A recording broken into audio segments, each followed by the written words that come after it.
या एका योजनेने महाराष्ट्रातील तरुणांना बेरोजगार केले। निवडणूक जिंकण्यासाठी जेव्हा जुमलेबाजी केली जाते त्याचेच हे परिणाम। नागपूरमध्ये बेरोजगारांनी रोजगार मिळण्यासाठी लोटांगण घेतले, पण कोणताच मंत्री किंवा आमदाराने त्यांच्या भेट घेतली नाही, त्यांच्या वेदना समजून घेतल्या नाहीत। लाडकी बहीण योजनेनंतर लाडक्या भावांना खुश करण्याच्या प्रयत्नात सरकारने मुख्यमंत्री युवा कार्य प्रशिक्षण योजना आखली।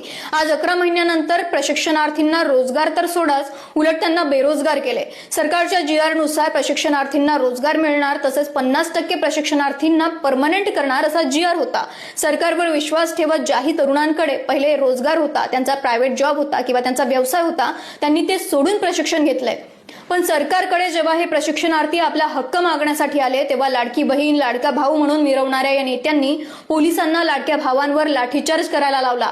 लाडक्या बहिणींचे केस खेचत त्यांचा आवाज दाबण्याचा प्रयत्न केला। प्रशिक्षणार्थींच्या म्हणण्यानुसार सरकारने त्यांना दिलेल्या वागणुकीचा केवळ एक अर्थ निघतो, निवडणूक जिंकण्यासाठी शिंदे मामा, अजित दादा आणि देवा भाऊंनी त्यांच्या हातात फक्त चॉकलेट दिले होते।